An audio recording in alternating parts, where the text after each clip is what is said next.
Welcome to Save the Horses. Thank you for joining us for this training video.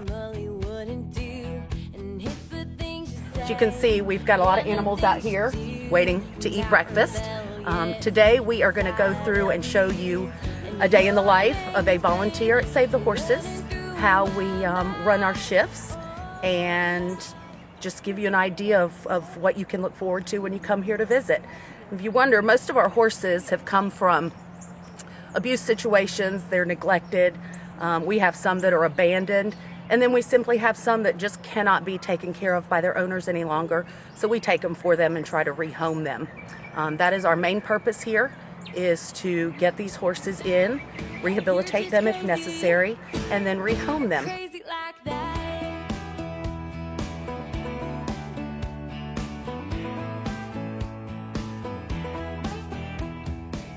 So when you come to Save the Horses to volunteer, we would appreciate if you would park, as you can see where these other cars are parked, on the right side of the fence. And we do that because we have hay trucks that come through. We have veterinarians that have to get in here quickly sometimes, and just large vehicles that sometimes have to get up the property.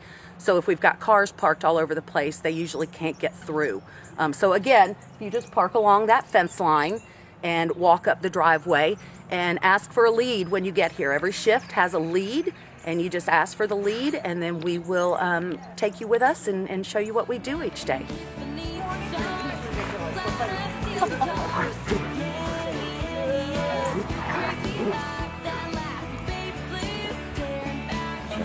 So you'll see right now we're in our feed room, and we have a number of horses that for one reason or another, it could be age, could be issues that they've had with certain foods, they get their food soaked. So you'll see we put all this food out here in the morning for everybody who needs to have soaked, really kind of mushy food. We prepare all of that first, and then we let that soak so that it gets nice and soft for them. And then we go into our other area of our feed room, and we prepare all of the dry food. And once all that is prepared, then we start doling out food to all of our outside horses. And once all the outside horses are fed, that's when we'll do the inside horses that have stalls. And then the outside horses come out, or the inside horses come out of their stalls, and then we begin the day.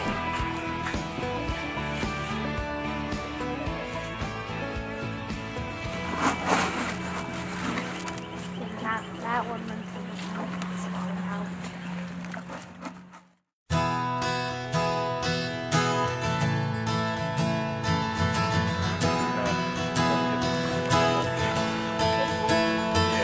Stood out in a crowd with that old-fashioned grin, rebel ways in the face of the gentleman. So one of the most important things here at Save the Horses is the water. Water on the outside, as you can see, we've got troughs on every pasture, in every pasture outside, and then of course we've got buckets that are in the stalls inside. So horses without water, that is just danger waiting to happen. Without water, they can easily choke or colic, which if you come here and volunteer, we will definitely teach you about. But we are very fortunate to have Carol, who was over here filling this water trough. They do all of our outside water troughs on Saturday for us. So it is a huge help when we have to do chores out here.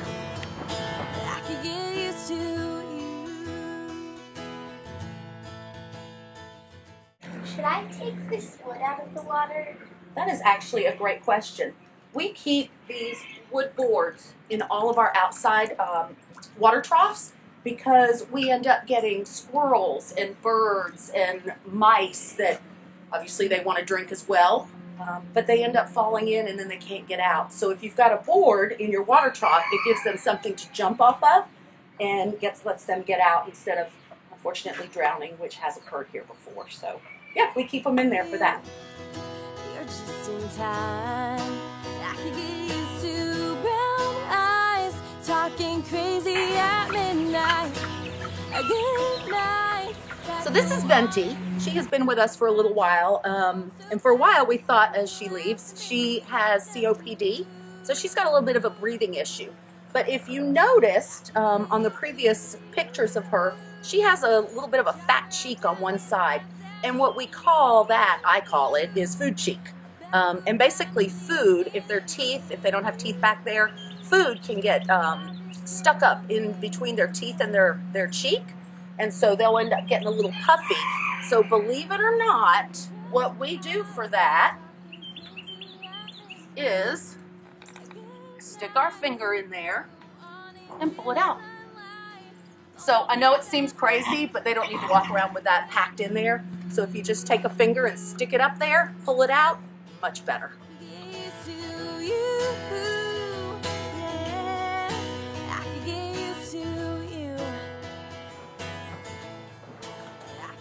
Okay, so this is the craziness of feeding the inside. I think you probably saw Emma over here. She gets a little anxious when she knows that it's feeding time. You can't get her feed fast enough, but we just go down the line. We make sure that everybody gets the food that we've prepared for them. We've got some dwarfs in the back that you'll see later, and so they get fed as well. And then once we're done in here, everything comes in. We give them a few minutes to finish eating, and then we're going to start to bring them all out for the day.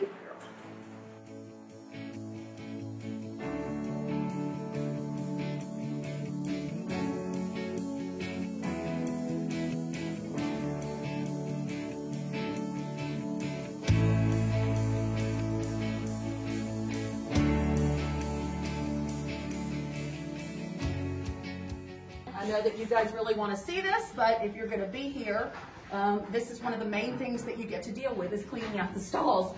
So breaks, very simple. I like to equate it to sort of cleaning out a cat litter box. You just pick it up, shake off the excess, put it in the wheelbarrow, and then we have a huge spot in the back, our manure pile, where everything gets dumped out. And then we end up having people come with trailers, and they come back and bulldozers and stuff, and they'll push it all back for us. So you can imagine just pulling that out, how much we pile up in a day here. I want to say on average a horse poops about 20 pounds a day. So if you think about that, and we have, you know, just in the barn alone, 28, 30 horses, it's a lot of poop that goes on around here.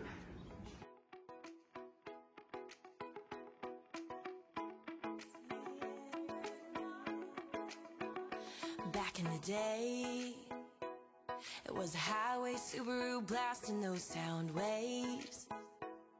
Out the Alpines, cruising by Georgia Pines on our way.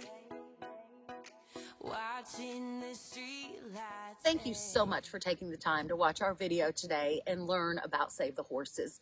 And I truly hope that you will take the time to come see what we're about, join us, and let us show you what a wonderful place this is. I look so forward to seeing you. Thank you. Had it made. We were pushing